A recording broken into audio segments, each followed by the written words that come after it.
everybody. I hope you're having a beautiful day. And if not, this conversation we're dropping into is so nourishing, inspiring, and empowering. Welcome back, or welcome to As It Goes.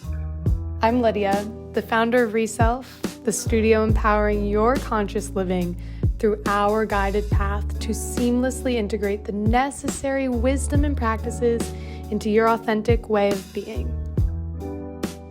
You know, we're all just figuring it out as it goes. Conversations help us along the way. And today's conversation is certainly one of those.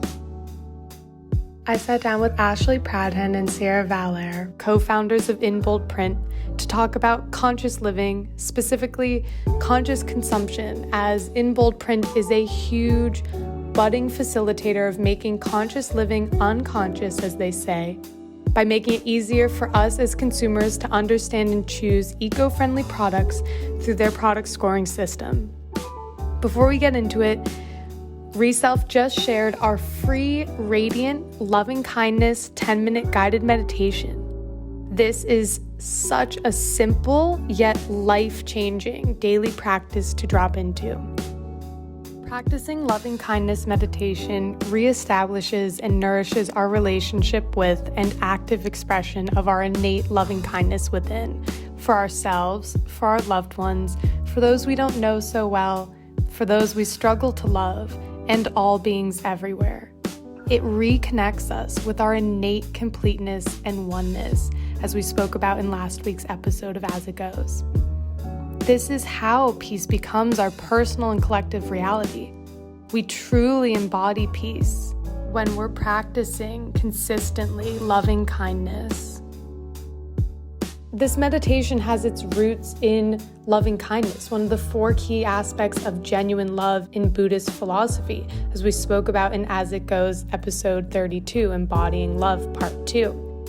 This meditation is an active practice for us to connect with, feel, and grow this foundational element of genuine love. It interrupts our habitual thoughts and provides an opening for insight, clarity, and expansion to occur.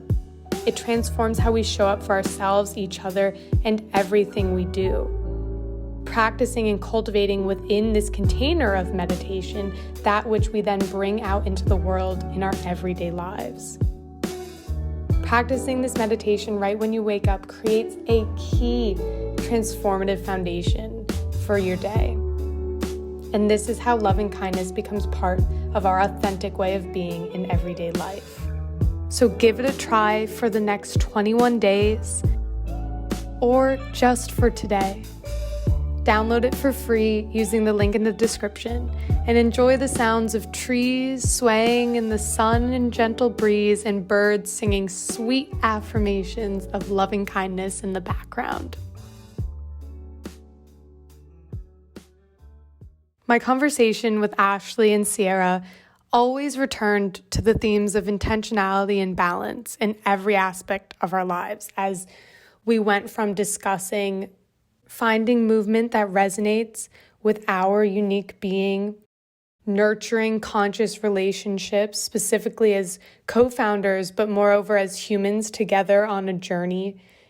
We discuss In Bold Print, conscious consumption, embracing the discomfort in the unknown, creating a conscious business, and working cyclically and in balance, honoring the masculine and feminine energies.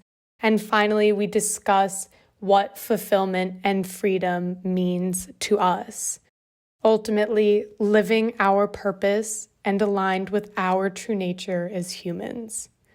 Whether you're interested in business, entrepreneurship, or not, this conversation offers so much wisdom and nourishment for us on our journeys, because that's what happens when we gather and we share our stories and experiences and wisdom that we've collected along the way. Especially when those experiences, perspectives, and interests aren't necessarily our immediate experiences, perspectives, and interests. that richness in diversity and experience is so nourishing. So without further ado, join us in conversation. Do you guys want to introduce yourselves? Yeah, sure. I'll let Cierra go first.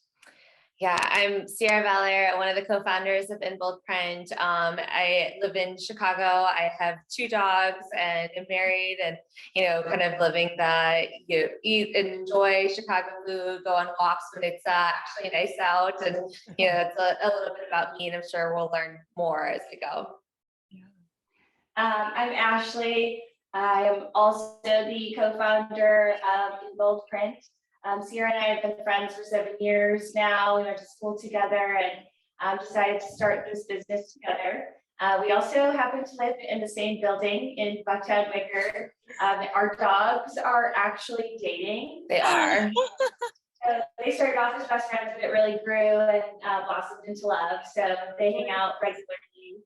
I also, with my very little spare time now, do a lot of boxing. I like reading psychological thrillers.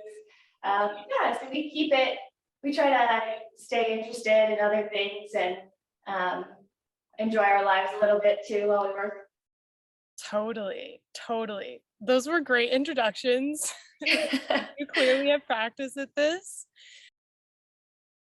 First question, Ashley, boxing. How long have you been boxing? What is your experience with this? I have boxed on my own in high school, and I find it to be the most cathartic release of anger and empowerment.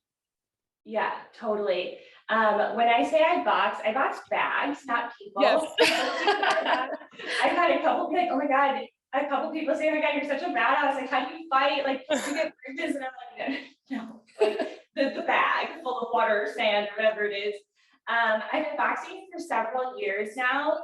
In college, I got into it because I started doing Orange Theory, and I found that the cardio was a really good release. I was an athlete in high school and played lacrosse, and then in college I played for a little while, and then kind of tapered off because of school, so I needed a new outlet. And I loved Orange Theory for that, but I hate running. So then I got into boxing because it's the same amount of cardio, but you're doing something, and it's such a release. Exactly. And then I've tried a bunch of studios in the area and different neighborhoods, especially with ClassPass. I liked that I got to try different ones. But what I like about it is that you are there and you are learning how to do something. You know your punches, you know exactly what you're doing, but then you get these opportunities to just let loose and do it however you want to do it, and you get to leave whatever you want on the bag. And if you're angry or sad or even really excited, you get to just take it all out right there. I've had experiences where I was so mad from work or life that I boxed harder than I ever have, and then just cried at the end because it was such a release. And I thought it was so weird the first time that it happened, because I was like, I'm not sad, I'm mad. And then I just realized that it was all just coming out in a different form, and I love it for that. Yeah. Your journey just highlights how, and I was just having this conversation with someone the other day about yoga.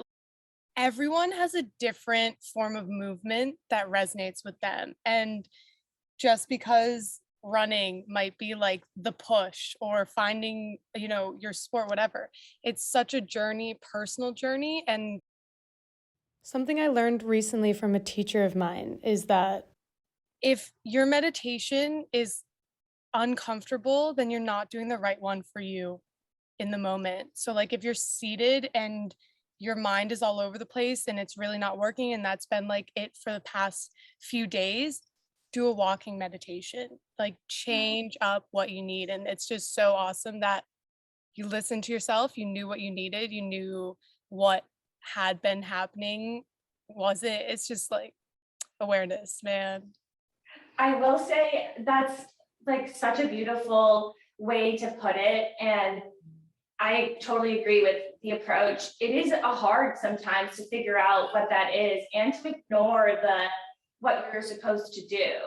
I just thought that like I was supposed to run because that's the thing you do, and you get this runner's high and whatever. And I even signed up to run a half marathon because that's what cool athletes do, right? They run marathons, and I knew that I couldn't do a marathon, but I did a half, and I hated it. I hated every minute of it. My fiance was at the halfway mark holding a big sign that says, "You're at the halfway mark. After this, you never have to run again." I kept saying, when I'm done with this, I'm never running again. And I really haven't, like ever since. That was years ago. Yeah. And I was like, no, I did it because I set out to do it, but I'm done. It doesn't do anything for me. Why? So yeah, I totally agree. Find the way that it does work for you. Yes. Yes. And I like that both of you highlighted and emphasized maintaining a life outside of your baby, your business that you are birthing, and that takes 110% of your focus and energy. That balance is so important. Do you want to touch on that? It's definitely a hard one. And I would say we don't have the answer, and we're going to keep trying every day to figure out what's best in that moment. But I think from the very beginning, you hear a lot about startups and grind and like working 24/7. And it starts to feel like a lot of pressure of like, if I don't do that, if I'm not like sleeping an hour a night and doing nothing but work, then I must not make it, right? Because that's what the world tells you. And we kind of started off this business saying like, well, can we do it differently? Like, can we find how to be human and run this business all at the same time? Can we find success in that lifestyle? And I'm not saying we haven't figured out, and I'm not saying that we, have found success, but like so far that has been working for us. And I think it's really helpful to have each other as partners and be able to lean on each other, because it's not, like any partnership, it's not 50-50. It's not like we can both show up and be 100% every day. Like we have a lot of give and take that we're able to rely on each other for. So we're very fortunate in that way. But we also have each other on the flip side to check each other, like to say, like, no, like, don't work right now. Like, just go be in the moment, go do that thing, like, enjoy life a little bit. And, I think it's really that age old thing of if you take a step away for 5 minutes, 2 minutes, an hour of the night, sometimes you come back, most of the time you come back way more refreshed, way more productive the next day. And I think that we've really found that to be true. So we just try to keep reminding ourselves. Yeah. It's so beautiful to hear that you both, in sharing, and being co-founders together, what that actually means and looks like in that relationship. It's so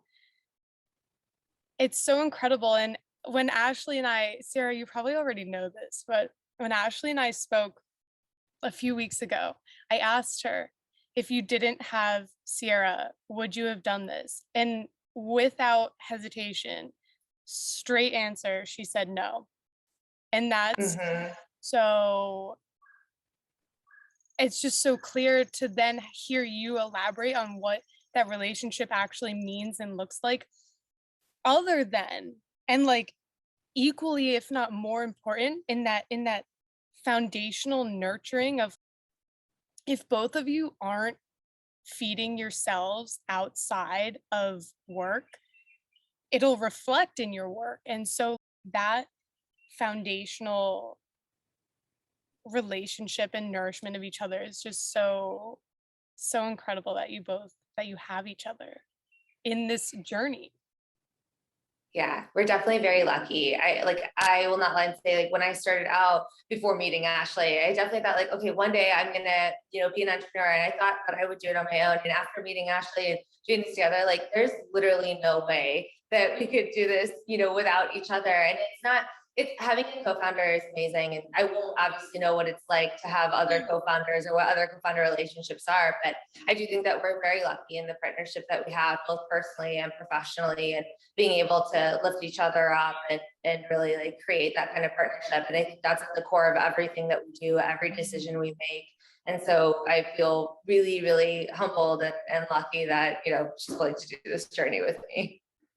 Oh, all of that said, it does take a lot of nurturing and a lot of work to maintain that kind of relationship, because you're going through some pretty high pressure situations all day, and you're talking about decisions that put people's livelihood at stake. And I'm making decisions for Cierra and her family, and her husband and her babies, her dogs, and she has to do them for me. So we work really hard to nurture it. We are really blessed to have the relationship that we do, but we make sure that at least once a month we have a date, just the two of us, and we're not allowed to talk about work. We're not allowed to be near work. We'll go out to dinner, or we'll go get drinks, whatever it is, it's something away. And we do things like, hey, we have a conference call for 2 hours in the middle of a Wednesday. Why don't we go get a manicure while we listen in on that call? Since we're not going to have to be super active, we can still absorb, but let's do something together and step away from work. When we first started, we started every day with mindfulness cards, setting an intention, talking about something we wanted to work on. And we, like when you're a couple, there's all those little decks of cards that you use to get to know each other and ask each other deep questions. So we took one of those and asked each other those questions. And there's a lot that goes into it that is the personal journey, not just the professional partnership journey. And they're very hard to disentangle. And I actually don't want to, because I think one feeds the other really well. Yeah, totally. And it's so clear that you went into this partnership so consciously. And starting your day together, not just like, this is my practice, this is what I do in my mornings, but let's do that together. That's, again, that takes consciousness and effort to say, I know that this is going to make a difference in our work day, in our work relationship. And as you highlighted, you guys are friends first. So that is the most important thing to nourish and cherish, and make sure that nothing comes between that. And it's clear that you're doing everything that you can to evolve together in that way. And that's so beautiful. Well, thank you. We try. Okay, there's been enough anticipation. Will you please introduce us and talk to us about your company in bold print and what you're doing, your mission, your vision? Yeah, absolutely. In bold print, we built a platform that integrates into brand and retailer websites to score their products based on how sustainable they are. So we really look at the whole life cycle of a product, from sourcing and manufacturing, how much transportation was involved, when you're actually holding that product, what kind of instructions are available to you, what do you do with that product, are there byproducts that go into the world as a result of you using that product? And then what happens at the end of life? Does it end up in a landfill? Is it recyclable? Is it compostable? A lot of those things are things that we think about, but are really hard to break down on a product when there's so much information available, and there's so much greenwashing, and there's words like, this is green and this is clean and this is sustainable.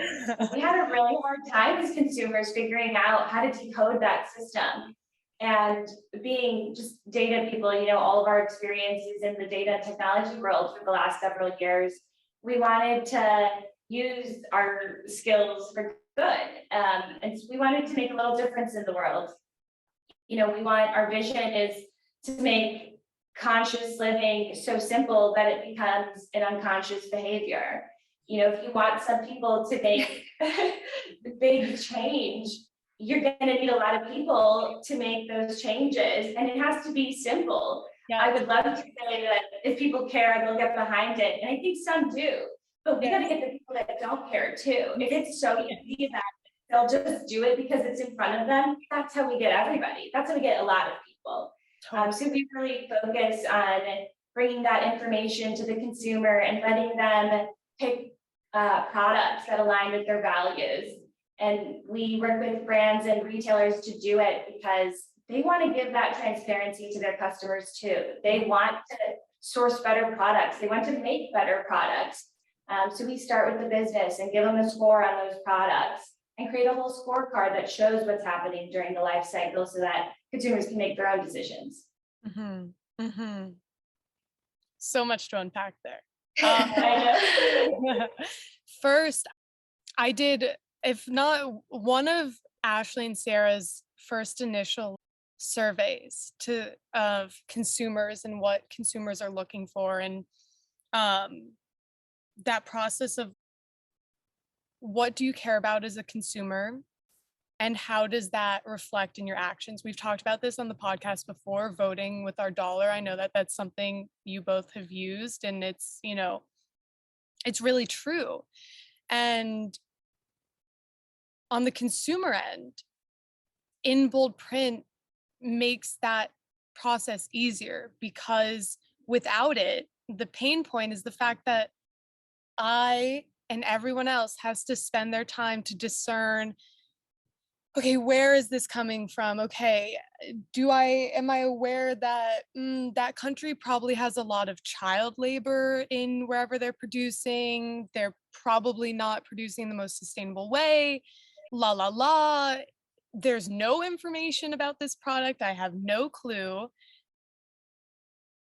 And as you highlighted, and I think this is such an important thing and was really a point that I wanted to get across in this conversation, and that I had to change my mind on, is in reality, the consumption and footprint of the 1% does not equal the masses. It's the masses, it's us, it's everybody else that actually will enact meaningful change if we vote with our dollar, if we shop sustainably, it's not like on a small group of people to change their behavior. That doesn't equate to the truest impacts. Would it be great if everyone did that? Yes, absolutely. But it goes back to that point of we are many and they are few in whatever context that is, and making it so easy that it becomes your new unconscious, then that's beautiful. That's the future. And that's not at all to negate carbon emission inequality. That is a very real reality and issue, especially when it comes to the unequal distribution of how climate change is already and will continue to impact disproportionately based on socioeconomic status. It's moreover to point out that we can point the finger until the cow comes home, but I as an individual can only control myself. And that is where my empowerment lies. So companies like In Bold Print that are creating ways that make sustainable emission reducing changes and decisions easy and accessible are changing the ways in which we can reclaim our individual power in how we use our money to enact change, to heal the climate crisis, to create a new culture in which this is the norm. Yeah, it's really, we set out obviously with this mission to make a big difference by enabling that everyday consumer, just like you're talking about. But very recently, like very tangibly, we were talking to a retailer that's a customer of ours. And one of the things that we look at is the transparency of like the disposal instructions. Like, are you telling people what to do with this product at its end of life? When consumers are saying like, I will or will not buy this product based on, various sustainable claims, and obviously ultimately by having kind of that score on the product, one of the things that we point out to her is, hey, you didn't have these disposable instructions on there. So the consumers who are going out there and are saying, hey, I'm not going to buy that product for that reason, or I'm going to buy products that have those instructions, she actually is going to change that. She's going to put disposable instructions on her products. And she has all these great ideas about how to do it too, like breaking it down so it's more than just like recycle this and, Right. put this in the trash. So that's actually a really big tangible difference that not only the consumers who actually made that decision, but every other consumer of her product is also going to see those instructions now. So now those other consumers, I mean, I hope at least those other consumers are going to say, oh, what's that? Or, oh, I didn't realize that you can't throw that away at curbside. So it just starts this like spark, I guess, and interest in learning. And I think that that's like how you get that ball rolling and getting more and more people on the train to make a difference. And the more information delivered to people, and I mean, it's clear Reself is right behind this, the better. Like, we need to know, we need to be taught. Having that instruction right in front of me on the bottle that says, this is like, for example, a dropper. This is something that I constantly, every time I like from a tincture or a serum, whatever. Okay, I'm going to take this apart, take the rubber stopper, throw that away or recycle it depending.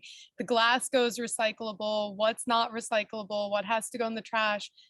But for anyone else who doesn't have the time to even pause and think about, okay, this is just going in the trash, what else is recyclable, having those instructions is just so easy and beautiful. And the ability in certain instances to reuse those products too. One of my favorite things that I've done with a lot of my creams or mask jars, if I'm not recycling them, is I use them for succulent pots. And they make cute little eclectic jars for my succulent when they're a baby. That's cute. I love that. Yeah. Most of my plant/flower vases and jars are like old juice bottles, old mask things, and it's fun to give those things second lives. And the smoothie jar that I'm drinking out of right now, while it's a mason jar, I didn't buy this jar. Whenever I have jars, whether it's pasta sauce or salsa or olive oil and swing top bottles, I clean these vessels out and collect them. I didn't have to buy a single glass for my house. All of my glasses are reused jars and juice bottles. So it's a great example of we don't always need to jump on Amazon and buy a 12-pack of these. And I know I've been tempted, but there's so much joy in the fact that we can slowly collect them from what we're already buying and give them that second, more permanent life. Even instead of recycling, keeping it, that longevity, creating a new relationship, a new function for it. Just because I can go buy something new doesn't mean I always should or need to, moreover. And again, there's so much joy and play and fun in delaying that gratification, in collecting and curating and establishing that eclectic collection. And not only is it good for the planet and saves emissions that otherwise would have been supported by our purchase, it saves us money. All of the glasses that are in my house have a story, a history. This is their second life. And that's palpable in each use instead of being something fresh off the factory belt. And I just love that. It feels good. It feels good to do it. It feels good to delay that gratification. And it feels good to use it. Totally. You get to use a different, creative, you get to flex a different creative muscle, what can I do with this instead of throwing it away? How long can I let this live on in a different form? Totally. Absolutely. And I took, Cierra, you went to Loyola, right? Too, yes. I did, yeah. We all went to Loyola in Chicago. I took a class the fall of my senior year called the Human Ecological Footprint, and it was an anthropology class.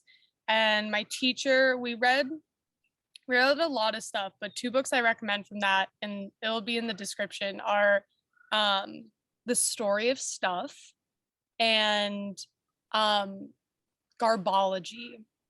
And one of the biggest epiphanies I had through that class, and this was like, I've taken a ton of environmental and environmental ethics classes and stuff throughout my like science and philosophy journey, but this class was the most personal human approach to this topic. And one of the things that I literally went home and did after class one time was I dumped out my entire trash can and I looked at it and I just said, what is in here? How much is in here? I'm one person living alone. How many times am I taking out the trash a week? What is in my trash can? What is recycled? How much of that is actually getting recycled? All of those questions. And that's a fun little Saturday afternoon project, you know? It's really just an introduction to creating that relationship with ourselves, of getting conscious about, okay, this doesn't just disappear because it's left my life. It's going somewhere. Its life hasn't ended. And I think that what's so beautiful about In Bold Print and what's so needed is that in so many different facets, whether it's the food system or what we consume stuff, we're so distant. We're so distant from the production and from the end result, where it's going, that life cycle. And we just have this one little piece of it right now, in the sense of we buy, we use, we're done. What else is happening in that other piece of the puzzle? And supply and demand. We hold the power in terms of, that's what voting with our dollar is. That's whatever we're supporting, whether we're conscious of it or not, energetically and physically, that's what is being recreated because of the demand we're creating by our purchasing. So really the power is within the consumer, and being a conscious consumer and making that easy for everyone is such an incredibly potent mission and action that you both are initiating and have initiated, and it's so awesome. Well, thank you. I totally agree. And honestly, I agree now more than I ever did before. You know, I've always heard vote with your dollar. The power is in our hands as consumers. But I didn't know how true it was until we started talking to businesses. And especially in our earlier days, you know, last year, we got a lot of like, yeah, that sounds great, but I'm not going to buy something like that as a brand or retailer until I know for sure that consumers are going to buy those things. And we heard it over and over again. As soon as I see that they'll put their money where their mouth is, that's when I will invest in sourcing more of those products and paying for the assessments and that kind of thing. And even in just the last few months, we've seen that attitude change a little bit. There's still skeptics, there always will be, but we're getting a lot more of, yeah, absolutely. They're calling for it more and more loudly. They're actually paying for it. Even like Sephora adding their clean line and improving it to include planet impact. They now have a way of tracking that people are buying the things that they've labeled as better for the world. And they can tell that the traction is picking up. You know, you don't continue investing in something if it's not going anywhere. Totally. And other businesses are seeing similar trends. So it's so good, you know, especially at the beginning when you're trying to prove that people do care and that we do need better products. It's discouraging to hear, yeah, well, let me see if they'll put their money where their mouth is. And then a few months later to hear, all right, I see it. It's so good. And it puts so much power in our hands. Do you both want to talk in briefly or in long about your journey individually to conscious consumption? Yeah, I'll let Cierra. Yeah, I have not always been a conscious consumer. I mean, like that's just the honest truth. Like I grew up in Texas and well, there you go. And so, maybe this is overly harsh, maybe it's not, but we were taught reduce, reuse, recycle, and that's it. Like it's just a little triangle. And even then, like you're not going into depth, like, well, what does that mean? How do I put that into practice? It was just something completely in the background. And like, even being even more honest, like as when I was young, I was such a skeptic. Like I just thought, I don't know, the world's gonna end before this makes a difference, and my actions don't matter. And like, I hear that all the time from people today still. Yeah. And I started thinking more about like, okay, well, how do my actions fit into the world? You start hearing a lot more about, sustainable products, sustainability is a concept. And at first, like being busy and running around constantly, I didn't have that intention, that consciousness about my actions, my decisions. And, it was obviously a growth into the pandemic, but when we were all in lockdown, then you really audit every single thing you do, every single thing in the house. You watch the entire world around you burn and you say, well, how can I help? How can I be a part of this? I mean, I literally can't leave my house and buy everything online. So what does that look like? So then it's kind of, people talk about like when they start to understand the concept of plastics, then they see it everywhere. It's kind of like that. Like you just can't unsee it once you start seeing it. So then you do small things. I mean, really early in the journey, a lot of what I was looking at is like really small things like trash bags. Like, does a biodegradable trash bag even make any sense? Like, does it go to the landfill and biodegrade, or is it just not a good atmosphere for it? Does putting food in a biodegradable trash bag open it up and therefore not cause nothing? There's all these questions that you start to be like, well, I just don't understand how it all fits in. I don't understand the inputs and outputs. So then just kind of starting to learn all of those things. It was really fascinating. I've always been really interested in like learning more about any particular subject, and you go deeper and deeper and deeper and deeper. And to be able to affect change on something that feels so overwhelming was really cool. So that's kind of like, the lead up to starting the company. A lot of it was like, I just wasn't a good conscious consumer. And slowly, the more I learned, the more I cared. And now going to the grocery store is a crazy experience. Like any store is a crazy experience. Ashley, I could probably attest, like it takes forever for us to buy a product that we haven't scored. Like, we're starting to, we know obviously a lot of our framework by heart. So kind of look through a lot of products, but it still takes forever. You can't just buy things unconsciously anymore, right? In a whole different way. So it's been a crazy journey. It's been an awesome journey. I'm so glad to be on the side that actually thinks about those things that you said it earlier, but does things with intention. And that's what, just trying personally to continue to do. Like, I do not make perfect choices. Somebody came on a call the other day and was like, I'm so sorry for my throwaway coffee cup. And it's like, and she's someone who very much cares about the environment. And it's like, look, sometimes it happens. Like sometimes you got to get that coffee cup on the go. Like none of us are perfect. All about making better choices and in small increments, just thinking about things. And so that's the journey that I'm still on. I'm still trying to change a lot of my life to be better and more conscious. Yes. Okay, Ashley, before we hear your journey, I have two questions.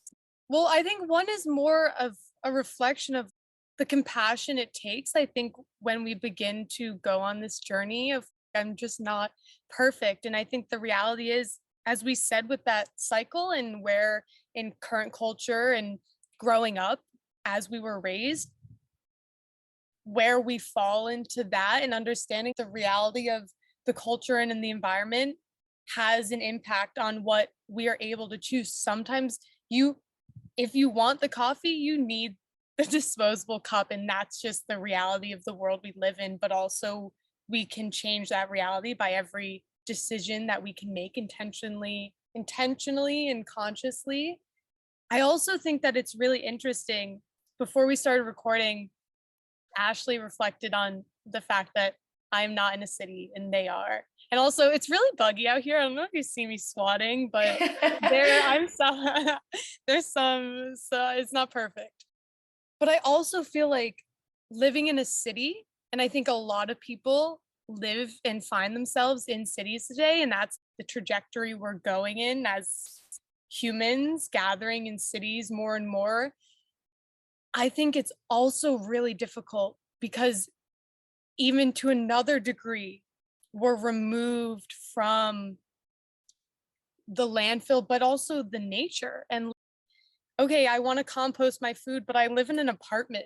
So how is that going to work? What am I supposed to do with that? I guess I just have to throw it away or get I don't know if you guys have seen, it's called Lomi. It's like a counter composter. Oh, yeah.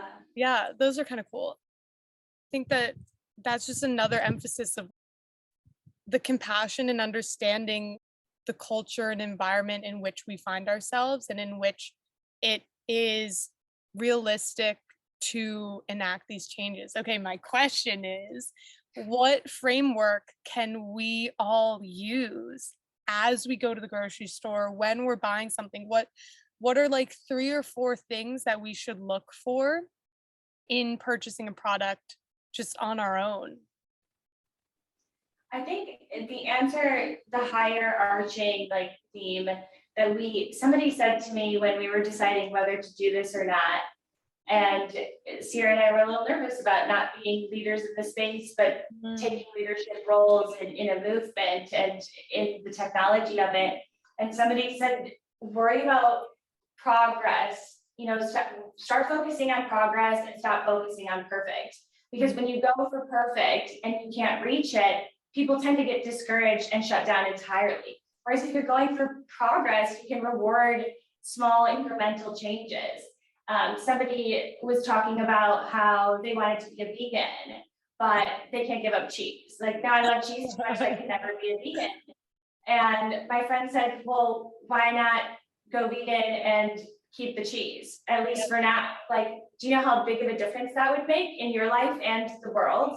And I think we just have to remember that while we're trying to make change for the planet, we're part of the planet. People are part of the planet. Yes. So we can still make small changes that add up. And I know that's cliche to say, but like, you catch momentum. Do a couple little things and notice, and then let them build up. I'm not saying that doing the bare minimum is good enough. I'm saying that's where we start. Yes. The little things. As we have been laying out our framework, the few things that tend to come up a lot are when you can't break down all the details, think about longevity.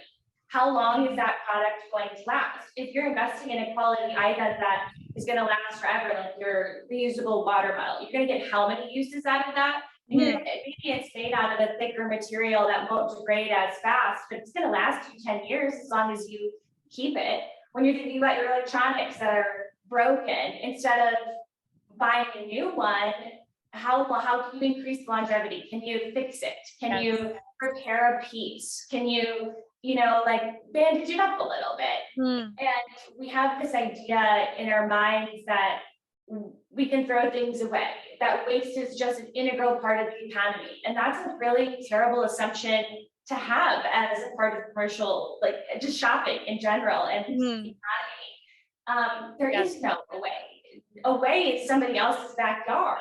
So don't think about waste as an assumed part of a product's life cycle. Think about where does it go next?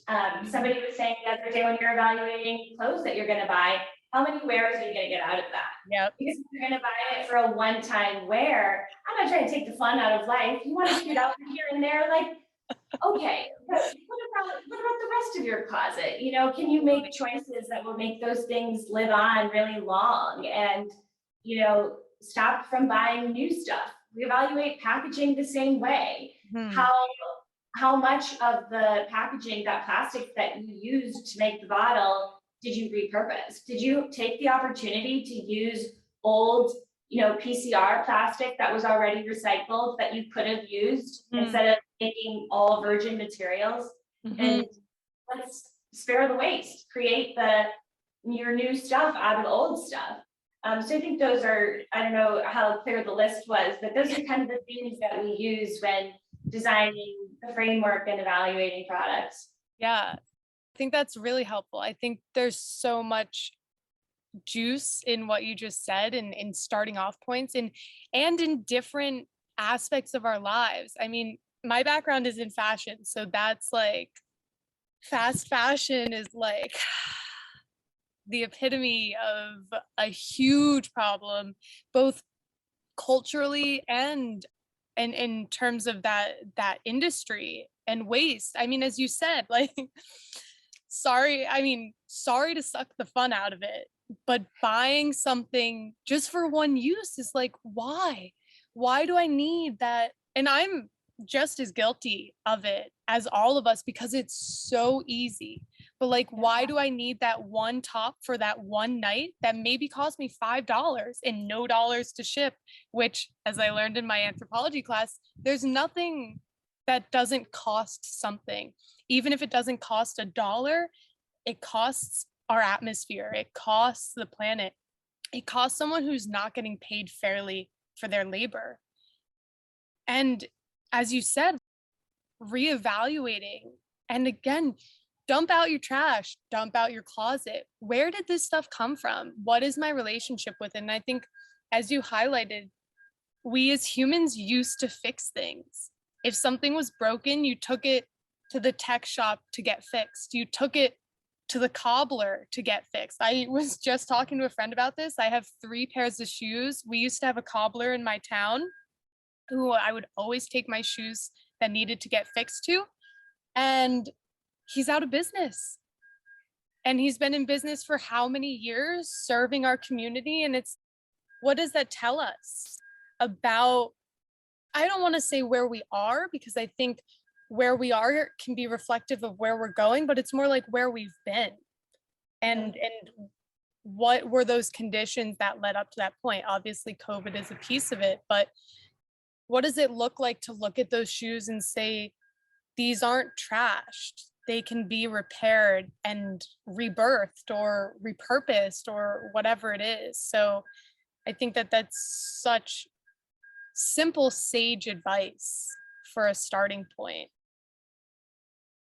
I agree. I think we have to lead without judgment. I think, everybody is dealing with their own lives, and it's been a rough couple of years. So we have the opportunity to work together and, lead with your own actions. Let the people around you see what you're doing and want to join you. Don't judge them for not doing it the way that you're doing it, because you're trying. Maybe they're having a bad day. Maybe it was a one-time thing. Maybe not. There's people on different levels of the maturity spectrum when it comes to sustainability. Totally. I just think you're going to get more people to join you if you lead without judgment, lead by example, instead of telling people what they're doing wrong. Tell them what they're doing well. Tell them what you're doing well, and encourage them to join you. Yes, I couldn't agree more. In every way, shape, and form, that's so essential, and so especially in creating a world. And to highlight what Cierra said, going from a nihilistic perspective to, not that I'm saying that you're a nihilist, but I think totally fair. But I think that in a lot of ways, I think a lot of people can relate to. Every sign points to, depending on how we're looking at things, shit's going sideways. So like, what does it matter what I'm doing? But the point is, it doesn't have to go sideways. It can actually go up and in a beautiful direction. Gets that shift in perspective and understanding my role in that shift and saying, hi, this is what I'm doing. What are you doing? And what can we do together? And how can we uplift each other and share in that viewpoint and those actions? Because 1, it takes a village, and 2, supporting each other is, in business and in every aspect, it's more is better in terms of how many people we have working together. Yeah, totally agree with you. Ashley, do you want to share your story to conscious consumption? Yeah, it's different, but not that far from Cierra's, unfortunately. Both of my parents were immigrants, so they were very conscious. Not necessarily in the same ways that we're asking people to be now. And I don't think it was necessarily like we have to save the planet. It was just taking care of our resources. My dad used to run around and turn the water off when we were brushing our teeth if the water was ready. Like, we don't waste water. Water is a precious resource. We take it for granted in America, but like, you don't know how many countries don't have clean water. And we would like let the shower run to let it get warm before we hopped in. He would just be like, that's such a waste of water. Just feel, like he was just very, very well intentioned. And my mom would make my babies in the blender with pureed vegetables and fruits and stuff, so as not to buy the stuff that had preservatives or whatever it was and not waste all the jars. But I also grew up in Indiana, and it's very close to the city of Chicago, so it's not that far behind, but recycling was about as good as it gets. And that was it wasn't taken too seriously, just recycling is available. When I went to college and I lived with a bunch of girlfriends, one of my friends whose parents owned a recycling company was my roommate. And she's wonderful, but she was very angry with me because I went through a phase where I really liked Diet Coke. I don't drink it really anymore, but it was a great phase. And I would drink the bottle and then throw it in the recycling. And I didn't take the sticker off, and I didn't do a good job of making sure that there was no Diet Coke left in there, rinsing it out. Right.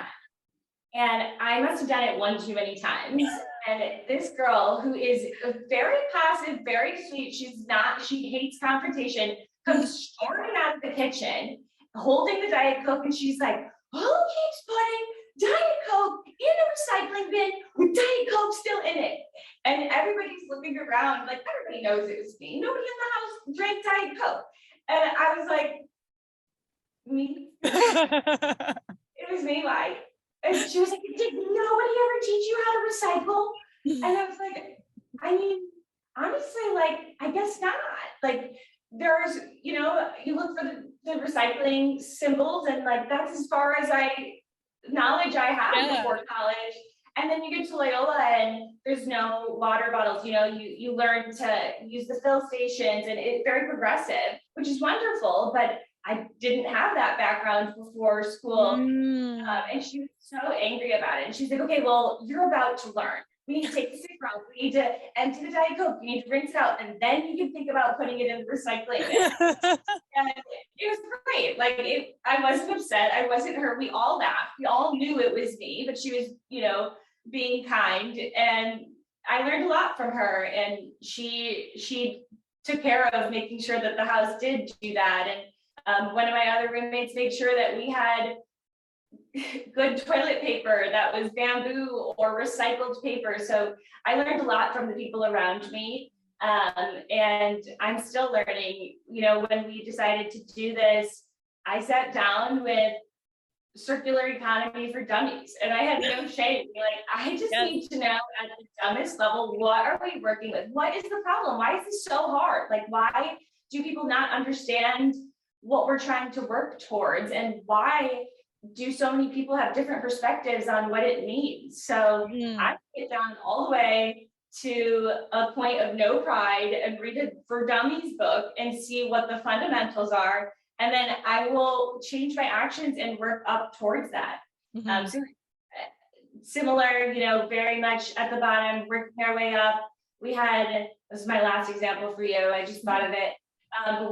When Cierra and I worked together at a consulting company, we had another friend named Erin who was very, very ahead of her time. She was always sustainably minded and focused, and she brought composting to the office. And I thought it was cool, but I didn't fully understand the implications of having the food in the bins. And we got like a roach at some point during the summer because we were clearly not doing it correctly. They were not picking it up in a timely way and whatnot. And a lot of us shut down entirely. We were all like, absolutely not. There was one miss there, like a roach done. And everybody shut down. Nobody wanted it in the office. We were ready to shut down the program altogether. And, looking back, I think that was really unfair. She was making efforts to make a change and to educate people and to make progress and help us all make that progress. And we should have welcomed it better. We should have educated ourselves better. And we honestly should have asked, could there be another reason there's a roach?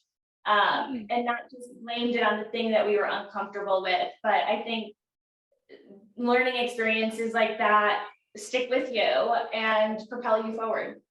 Totally. That is such a good example. It just highlights the fact that, again, and I love that you said what was unknown, what was uncomfortable, and it's like blame that for and shut it down. It's like one failure, we're done. This is, yeah. And it's my reaction is like, as probably you had, it's like, ew, gross, no. And some of this stuff is gross and icky, but it's also, I think, especially with composting, it's beautiful. It's returning to the earth. What is the earth's really? And giving that needed nourishment back to soil, to plants, to everything, because that also feeds us. It's this really symbiotic relationship. I'll link that book, and I want to check that out, because it's just such an epitome of like, I know nothing, and being cool with that and saying, okay, cool, this is where I start. And obviously both Cierra and you, Ashley, highlight it's not stopping at what I don't know and saying, okay, I know nothing, so I'm just going to keep doing what I'm doing. But it's inviting that curiosity to learn more. Absolutely. You kind of have to. You got to be open. You have to get really comfortable being uncomfortable and realizing that it's okay to like show that you don't know something, as long as you're willing to find out more and explore a little bit and learn from other people, ask questions frequently, and don't be embarrassed. That's a hard part to learn and get comfortable with, but it definitely comes with time.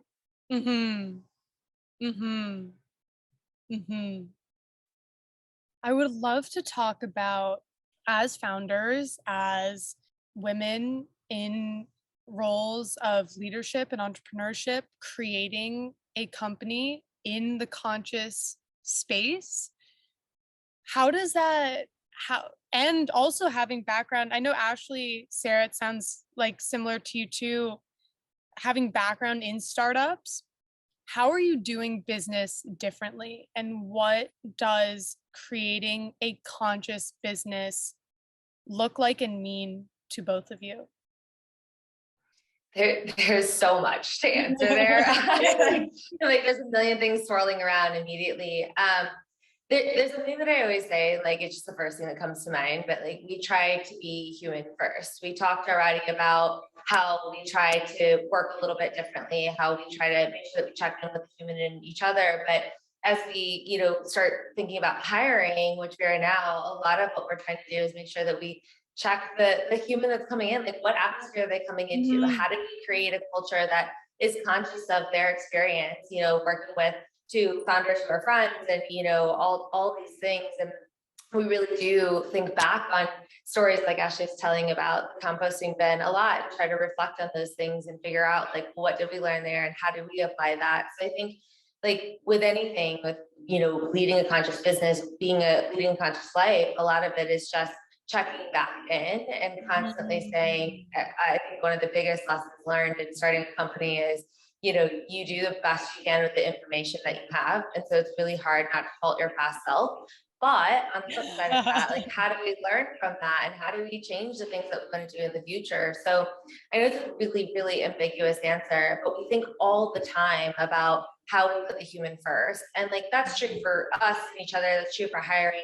But that's also true when we get on the work calls, like I think a lot of people, especially, post-COVID, when everything's on Zoom, they get in and everything's very transactional.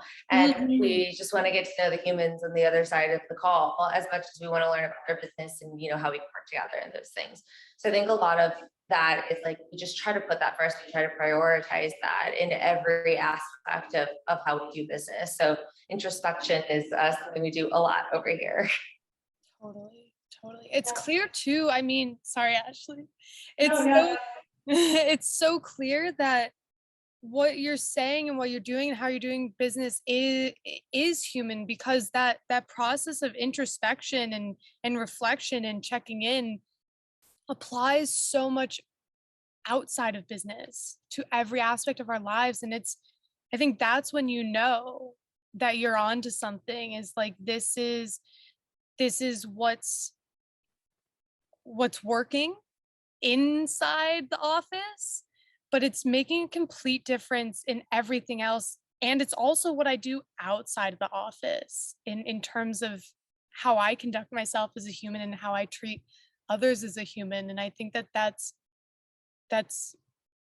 it comes across in a business, in what they're putting out into a world. And that's super attractive to people, or repulsive if it's not the other way around. Like, I used to hate business and then I started one, and I blamed businesses for the world that we live in, and corporations and whatever. But there's so much power in using business to enact social change.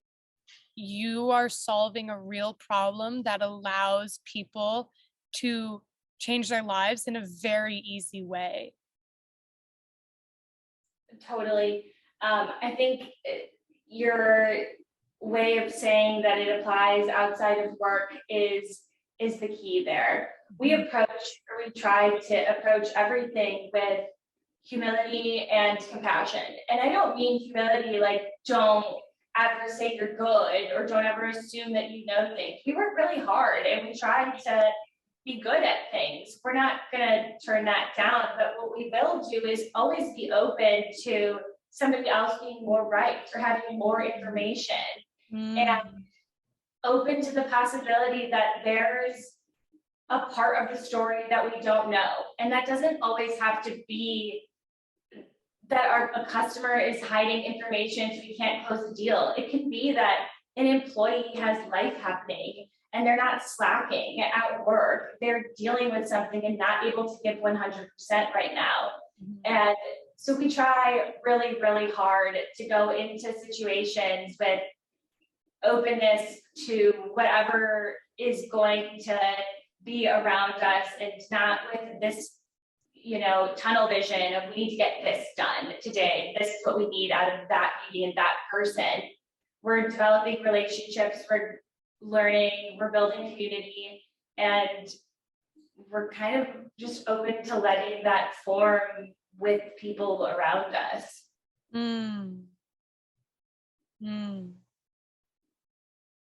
Yeah, that openness is so important. It is. It's a challenge because that's so ambiguous. Like, what does openness mean? And as a human, how do you stay open? Like, I mean, we were just too analytical to need a definition of open, but it really does mean ambiguity. It means that you have to stand there in a situation and not have a motive or a goal. You just have to go with what's there and figure out as you go where you're going. And that can be uncomfortable, especially when you're driving towards business goals too. At the same time, you do have a bottom line, but people come first. People come first. Indeed. I wanted to talk about, in terms of also doing business differently, creating space for the sort of masculine energy of always doing, always being on and pushing, and the feminine nature of working with cycles and being more receptive. And I mean, you've already touched on that, and it's clear that you're working in that balance. How do you see all of this as being important both to you as humans and to your business, in terms of doing things differently, honoring the differences within us and yourselves, and how business has been done, and how you want to conduct in bold print? And why is that so important to your work and to your mission and achievement of that mission, and also to you as humans? That's a great and hard question.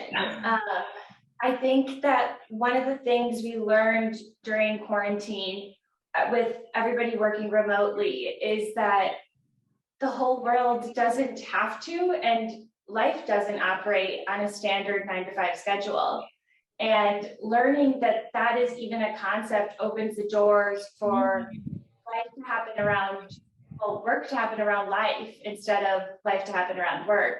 And if we make that an inherent assumption that we can do work around life and maybe do it even better, then we can start to think about, well, yeah, there is a different way that feminine energy works, and the cycles do dictate a little bit of how you present that day and how much energy you have to give and what part of you can put on the table in that moment. And I can't tell you that we have a concrete plan around it yet, or that we've organized our thoughts and giving you raw processing right now. But I think Beautiful. Love the raw. I think what we've done so far is done it unconsciously. You know, we've gone through a lot of life together in the last 5-6 months. We've had several people pass away. We've had dogs have surgery. I'm getting married in October. So we've had, you know, wedding drama. We've had a lot. And maybe it's not necessarily tied to a cycle, and maybe it was and we didn't know. But when you're going through all of these emotional experiences, your head is somewhere else, and Yes. you may not even know that. We've had moments where I'll say, all right, let's just close the laptops for a second, and we could be mid like deliverable. This thing is due today, and we closed the laptops, and I've said, what's wrong? Like, I can tell that, like, you know, something's on your mind and something's bothering you, and we'll just have a conversation about it and decide that, you know, maybe it's time to just step away for the rest of the day, or an hour, 15 minutes, whatever it is, and allow yourself to feel, to be a human being, to cycle with your own body, and come back when it's a better time. There's always a different time. And, you know, as long as we're still getting things done, it's okay to flex those a little bit and build in a little bit of humanity. I don't know if that answers your exact question, but that's kind of how I interpreted what we're up to, at least. It totally does. And I think that the beauty in you saying that you're just processing this raw, and like you said, it's kind of just unconscious. I think it also shows how much, and how I'm someone that firmly believes in everything is always conspiring and working up towards where we are in our lives and where we are going. And whether it's good or bad that happens, it's always putting us on this path. And I think that it couldn't have been a more beautiful time, clearly, for both of you to have come together and created this, because to have it be so unconscious means that it already was so much part of both of your beings, that you're just doing that you're honoring whatever cycle, whatever is going on internally, and closing the laptop, stepping away, doing what you need to do. And I think what you said about there is always time to return to it, to do, but sometimes and oftentimes in every way, shape, and form, we have to take care of ourselves first, and make sure that these bugs, make sure that make sure that that is a solid foundation, because it detracts from our work, it detracts from our relationships, it detracts from how we show up, it detracts from our decision-making capacities. There's so much beauty and there's so much truth in this being in the future. And I don't think it it depends on whether you identify as a female or not, but it's like everything in life is cyclical. Time is cyclical. We go through cycles of hours, days, weeks. We go through seasonal cycles, and being able to work with those. And as we have constantly returned to, that awareness, first and foremost, of the internal and the external is the jumping off point. It is.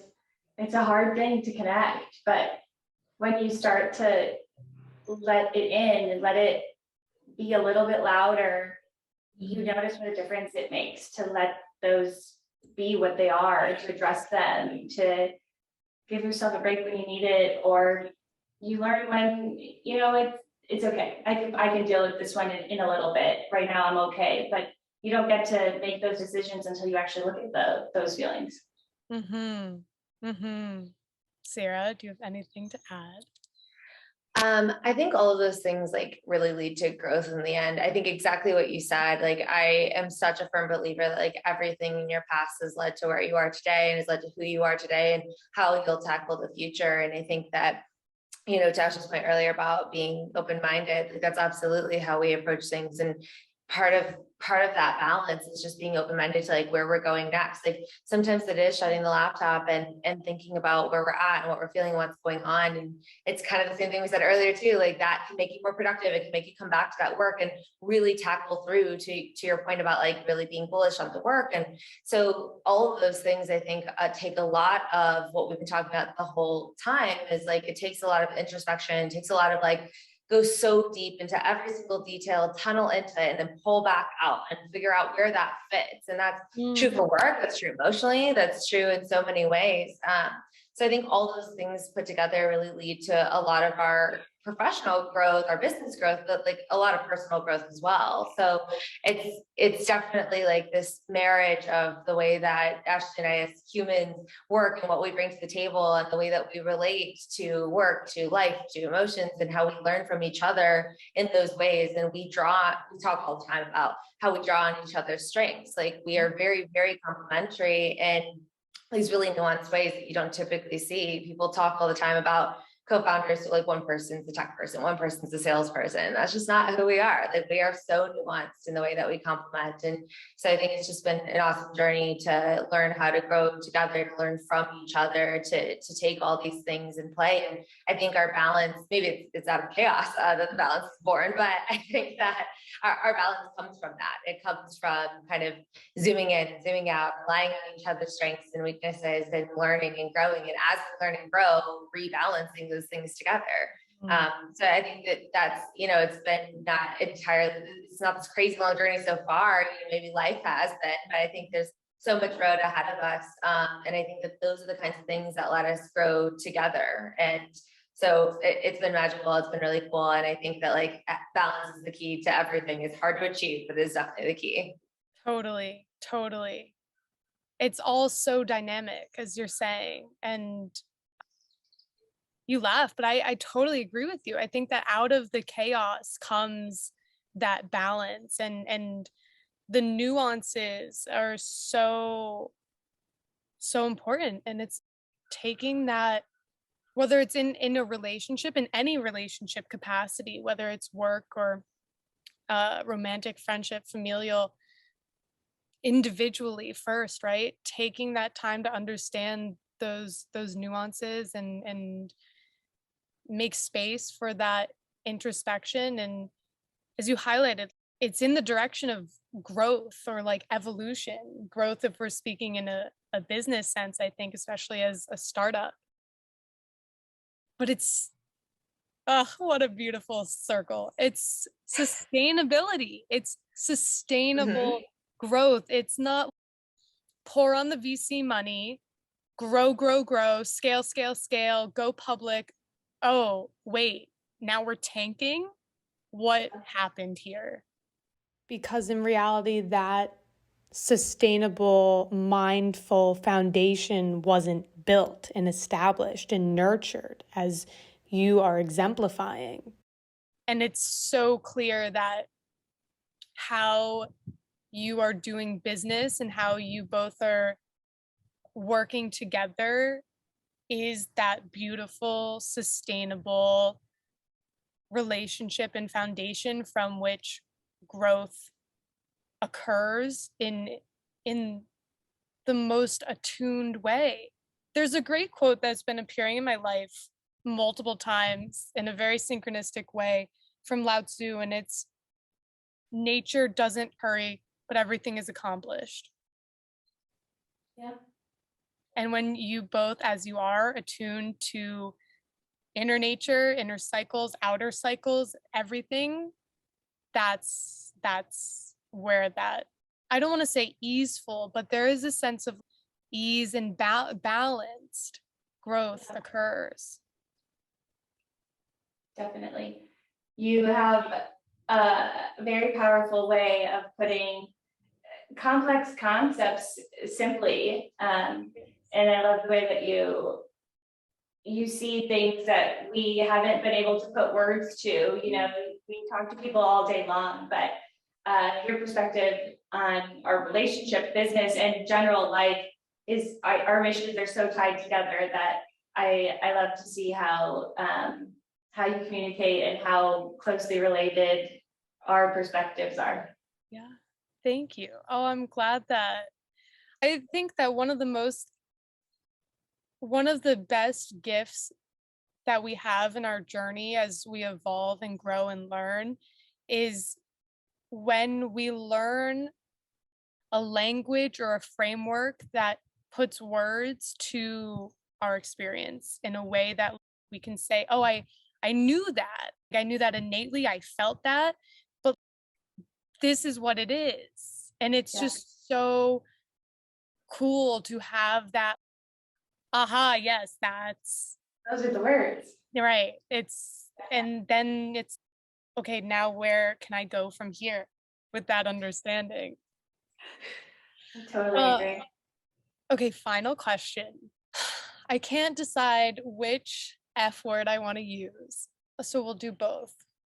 What does fulfillment and freedom mean and look like to you in as a human, and then as a founder? I'll let you start. I think it's easier. Well, they're very tied together for me as a human, as a businesswoman right now, because my life and my work are so intertwined. But freedom, you know, we started the business for freedom. We wanted to work for ourselves. We wanted to have space to do something powerful that we had the ability to affect change in. When you work for a bigger corporation or even a company that's not yours, you can only do so much to contribute to the vision and to what they're actually doing. And we wanted the freedom, or I wanted the freedom at least, to explore a little bit more creatively. I love creating. I love thinking about things and figuring out how to build it, to make it. And I wanted the freedom to do that without being pulled back to or held back to other people's goals or missions. I wanted to create my own. And I think it was freedom, and what was the other one? Fulfillment. Yeah, they're so tied together. I have worked in tech for my whole post-grad life. I worked in data consulting for several years, 5 years, and then fintech for a couple years. And data is great. Technology is wonderful. It's amazing. It's powerful, but it's all a means to something. And I wanted to be fulfilled in the work that I do by adding value to something, driving towards a real mission. You know, it's belittling, but it felt sometimes like you build this beautiful technology, you architect this really elaborate solution, and then you walk away from it, or it builds something as simple as reports. And I just put in 6 months of time and effort to make that big, powerful thing happen, and it spits out a dashboard. And I know what that means to the business, and I know that it answers really good questions and adds all kinds of value, but I don't know that I'm fulfilled feeling that I left dashboards in the world. And I don't mean to take that away from anybody who does feel fulfilled in that career. It is a way of life. It is a great way to pay your bills and to live and to have the flexibility to have life after work. But I specifically just wanted something that had more meaning, that I could wake up and care about more, because no matter what I do, it has an impact somewhere. It is actually making a difference in the world and helping in some way. And it just took a little while to be able to accept that I wasn't going to be happy until I was doing something like that, and B, jump and do it.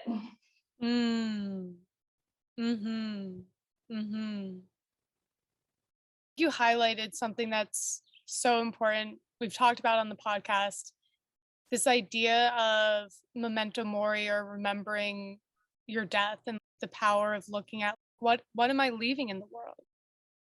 Theoretically speaking, this is my one life. So what am I actually doing with it? And the power of remembering that in this context of freedom and fulfillment is so valuable, to have that conversation with ourselves, and to pause and then to take the risk to do something about whatever it is that we learned in conversation with ourselves about that.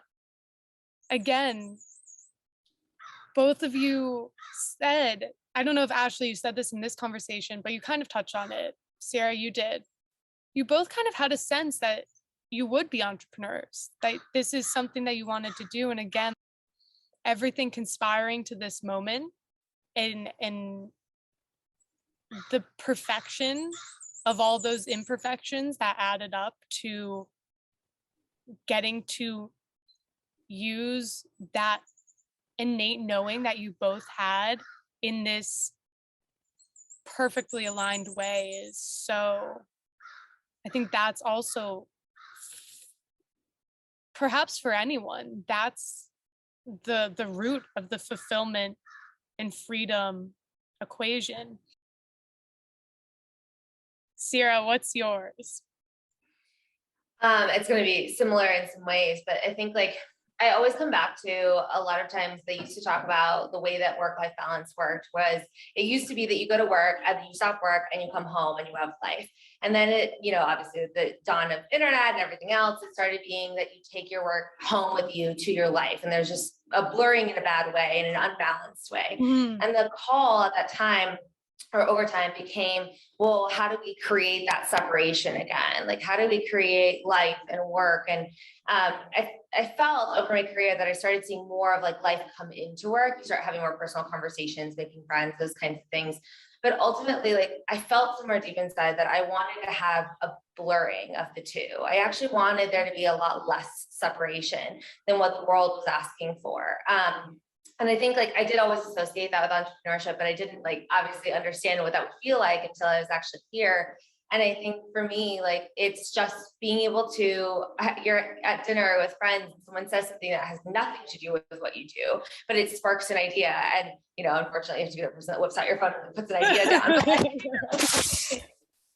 I see what I do in the world around me all the time. And that, there is that blurring. And even we keep talking about our relationship and how Ashley and I work, how we prioritize being friends and being humans and things. Like, I think there's just so much more of a blurring of that work and life that it makes everything feel more fulfilling because it's more of, this is who I am. Like it's kind of thing what Ashley said too. It's like being a founder and being a person now, like it is this intermix of identity. And there's been a lot of backlash, obviously, about making your work life your identity, especially in America. But I think that we're trying to redefine what that means and why it's negative. And it is going to get a manicure in the middle of the day because you're just going to make up those hours that night or that weekend. It's kind of having this flow of the way that you work and the way that you think. And to me, it makes me feel like this whole person. Like fulfillment to me is like this concept of being full.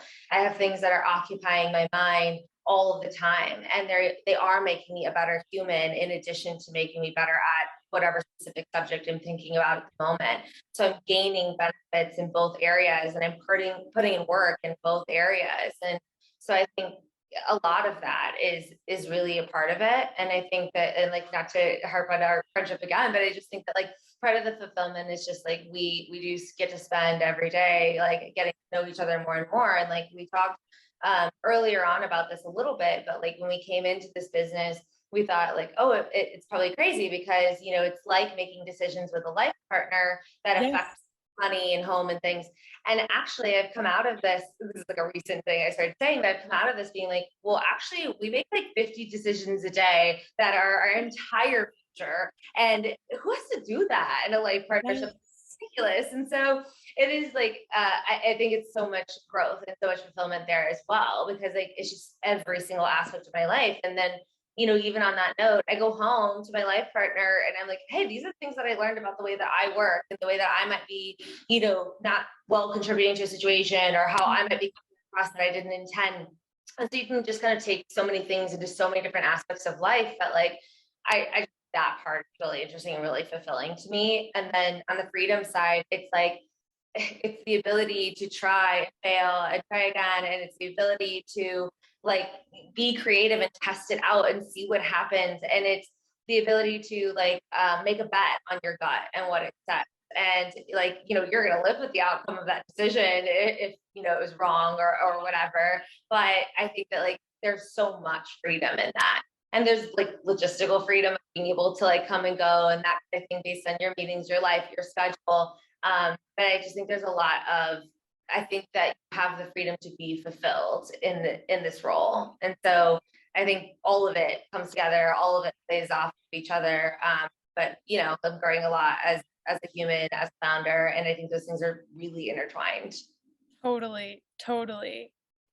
I love, and I think that it's so beautiful. And like, as a solo founder, I'm that for myself.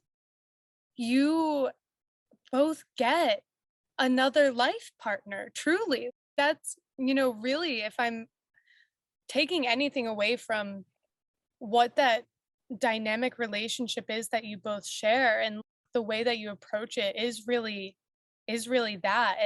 And in the same way that with a life partner, with a spouse, you're creating a life together, a third thing, if you will, two wholes coming together to make another. That's the same thing that both of you are doing here. And that's an incredible gift to one another, and in the richness of your lives, to have that extra deep, meaningful relationship. And I think that it also then ties into how you explained it, Cierra, is very much one, living your purpose. That's what it is. And the risks and the failure and everything, I think there's something so true in the fact that it is very much living close to nature and to the natural way of being human. We can, and I really like what you said about actually, wait, I want these two things to blur. That's the purpose part. When it's your purpose, when it's so aligned, it does just blur, because that is what you're here to do and what you're doing. So it is all of it. There's no rigidity of 9 to 5. I show up in this way. I go home. I go out. I do this. I do that. I'm different people in different places. It's, this is who I am and this is what I'm doing.